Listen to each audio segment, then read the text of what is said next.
Tere! Mina olen Helen Kiis, Tallinna Tehnikakõrgkooli majandusvaldkonna juhtivlektor. Täna räägime me kõrgharidusest, täpsemalt selle kvaliteedist ja hindamisest. Minu vestluspartneriks on täna Mait Palts. Tere, Mait! Tere! Ma julgen arvata, et laiem avalikkus teab sind Kaubandus-Tööstuskoja peadirektorina. Võib-olla vähem teatakse sinu seost haridusega ja panusega just siis Eesti haridusse. Äkki sa tutvustad mõne sõnaga sellest vaatenurgast siis ennast?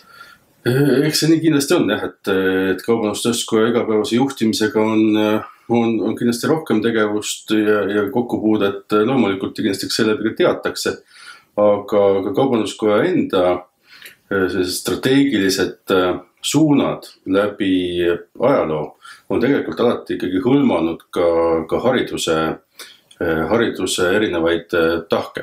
Nii seda, kas ja kuidas me arendame või suudame riigis arendada siis noorte ettevõtlikkust, kui kvaliteetne on põhiharidus, sest me kuigi räägime täna kõrgharidusest, siis on ju päris selge, et ilma tugeva vundamendita on keeruline rääkida ka siis heast kvaliteetsest kõrgharidusest või siis noortest, kes kõrgharidus on omandanud, et ka meie vaates tegelikult see suurem murekoht on võib-olla täna isegi allpool ehk põhiharidus, gümnaasiumiharidus, aga kindlasti mitte vähetähtis ei ole kõrgharidus.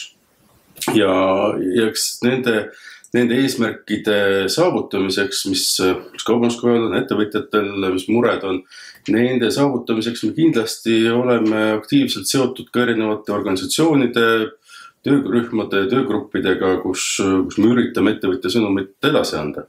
Ja küllap on see üks põhjus, miks mul on au olla ka esindatud siis HAKA kuratooriumis ja on ta ka sisend ettevõtjate poolt, kuhu suunas peaks kvaliteedi arendamine liikuma, kuhu suunda peaks HAKA rohkem võib-olla panustama ja seeläbi aidata siis kaasa, et haridussüsteem tervikuna tänases vaates, sest HAKA ei tegele kindlasti ainult ju kõrghariduse kvaliteedi hindamisega, vaid ka kutseharidusega ja rohkem ka üldharidusega.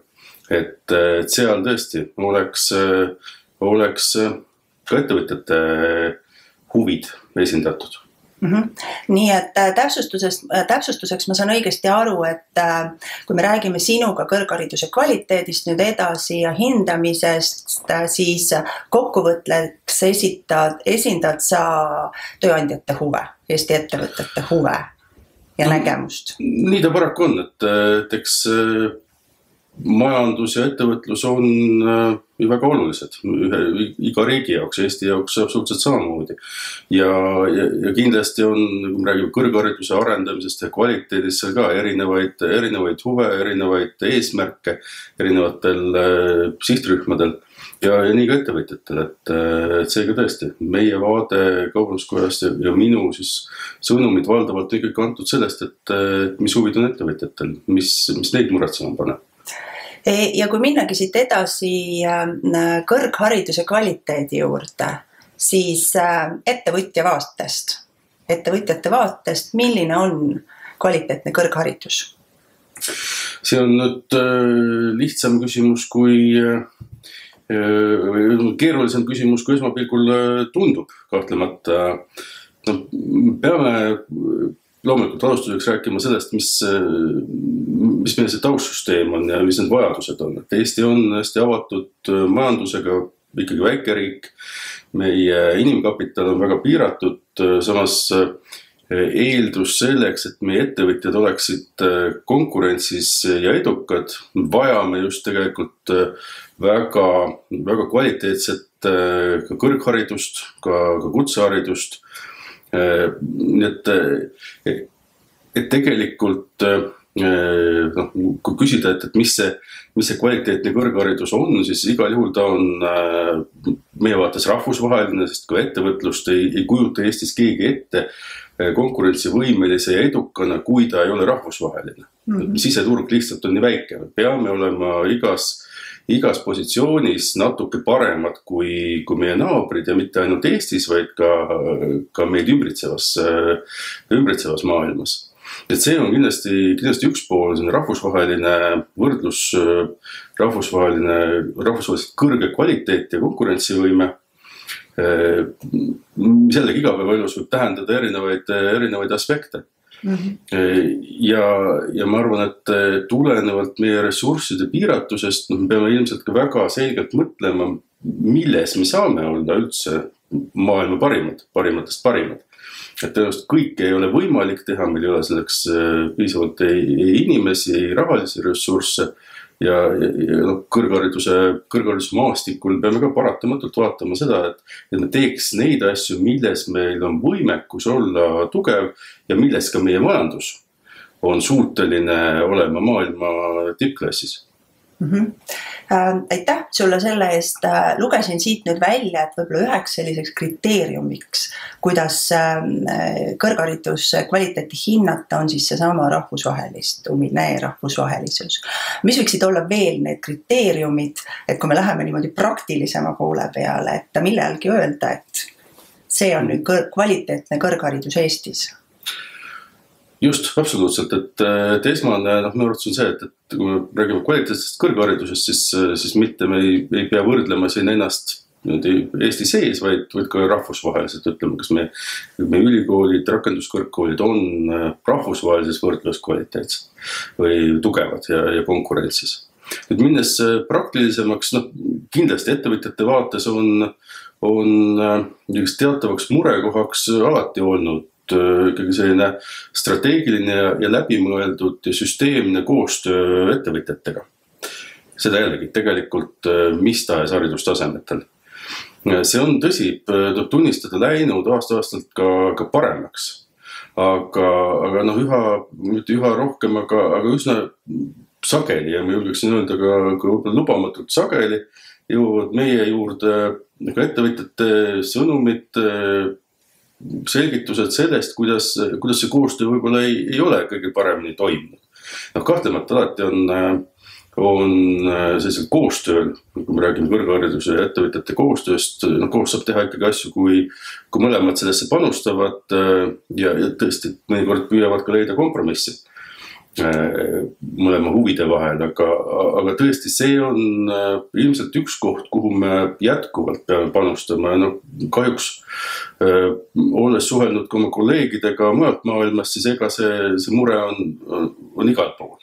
Et see on kindlasti üks koht, kus on mõistlik panustada jooksvalt ja pidevalt püüelda ikkagi selle poole, et on see nii ülikoolis mingisuguste arendusprojektide tegemisel kuni praktika sisulisemaks muutmiseni, millest sageli tegelikult see koostöö alguse ka saab.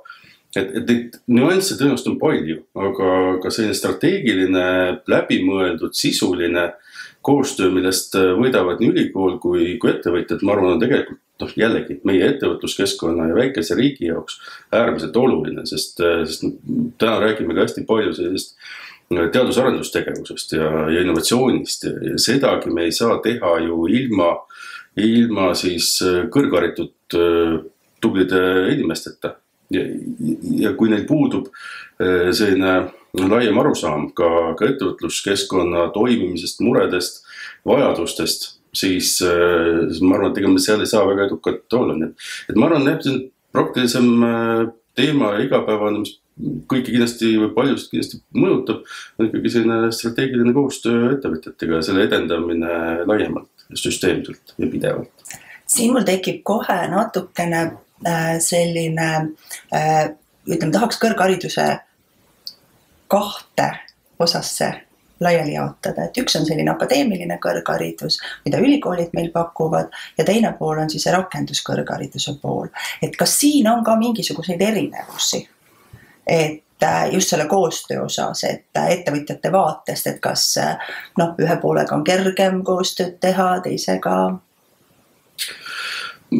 Tõenäoliselt ikka on neid erinevaid nüansse ka, kui me vaatame seda akadeemilise kõrghariduse poolt, siis on ju ka väga palju erinevaid valdkondi kindlasti sellise humanitaarvaldkonnas me võime leida arvatavasti rohkem selliseid kohti, kus tekib küsimus, aga mis selle koostöö väärtus ettevõtjatega siis võiks olla, et seda küsimust me kuuleme ka üsna palju, et miks me ikka peame seda koostööd tegema, kui me räägime ülikooli esindajatega. Ja sellise insenerivaldkonna, loodusteaduste valdkonna puhul kindlasti vähe. Ja rakenduskõrghariduse pool, ma arvan, et ongi oma olemuselt mõnevõrra sellise praktilisem ja lähedasem ettevõtjat igapäevasele tööle. Et kindlasti seal võib-olla seda koostööd on isegi mõnevõrra rohkem, aga jällegi ei saa teha tegelikult, ma arvan, siin suurt erinevust. Erinevatel tasemetel see koostöö saabki olla erinev, et kus ta ongi rohkem sellisem teaduslikum, akadeemilisem ja kus ta on rohkem praktilisemate ülesannete lahendamine, kui nii võib öelda. Aga kui nüüd korra vaadata seda, et ettevõtjad on jaganud selgitusi, et koostöö võiks olla parem, on nad jaganud ka ettepanekuid, et mida siis teha? Nii kõrgkoolide poole pealt kui nende endi poole pealt, et see koostöö oleks sujuvam ja efektiivsem, et mis niisugused arenguettepanekud? Eks alati on palju kinni selles, kas seda koostöövajadust mõistetakse ja mõistetakse ka kooli juhtkonna poolt. Et kui see on olemas, siis ma arvan, paljud asjad hakkavadki liikuma ja me ei saa alati taanduda sellele, et üksikjuhtumitel, et kellegi konkreetse isikuga oli probleem ja ta ei kuulanud või ei saanud aru. Et kui kuulanud või saanud aru, siis loomulikult tuleb püüda selgitada. See on ka see koht jälle, mida ettevõtja saab võib-olla teha paremini, seada need eesmärgid selgemad ja minna ja rääkida, et kuidas ja mida tal tegelikult vaja on. Ja ülikooli poolt tegelikult täpselt samamoodi, et jällegi see mõistmine, et mis see ettevõtja vajadus on, et kas see on nüüd, tõenäoliselt ei ole sageli selline teadustöö väljundiga, vaid see on rohkem sellise praktilisema väljundiga, et kui see mõistmine on olemas ja jällegi koostöö alati eeldab seda, et mõlemad pooled teevad tööd ja teevad koos, et ei saa kindlasti eeldada seda, et ma lähen ülikooli ukse taha ja ütlen, et mul on nüüd vaja 2 nädala pärast seda prototüüpi või mingisugust valmis lahendust. Et nii see ei toimi ja sellest on vaja aru saada. Aga samamoodi kindlasti ka ülikooli poolt on vajalik mõista, et ettevõtte vajadus ongi teistsugune. Ta tahabki tegelikult, ta investeerib sellesse arendusse ja tahab loomulikult, et see hakkaks tagasi tooma.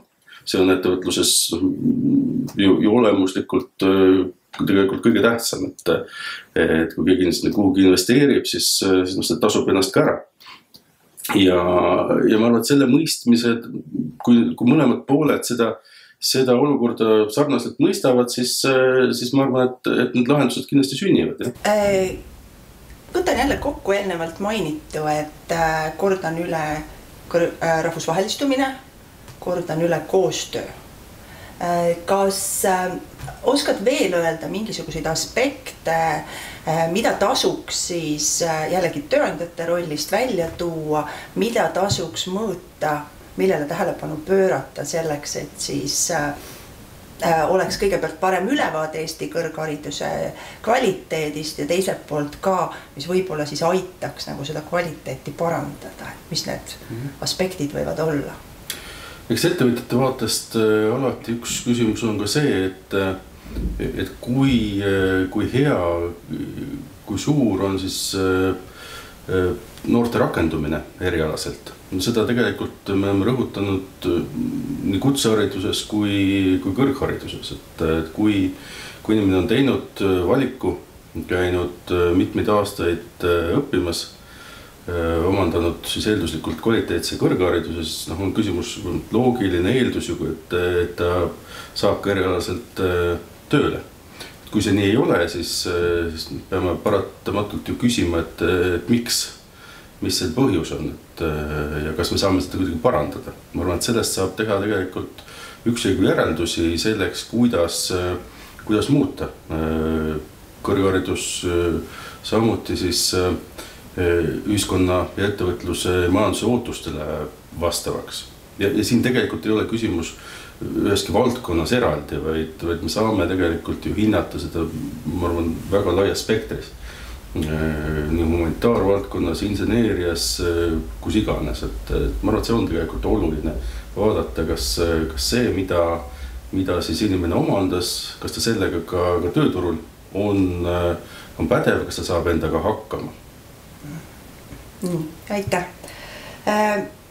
Lõpetuseks üks selline, kas nüüd intrigeeriv küsimus, aga kui oleks täna see võluvits sul, et muudaksid sõrmenipsuga ühe asja, mis siis läheks paremaks Eestis? Mis asi see oleks kõrgharidusest, siis ikka jälle muidugi räägime?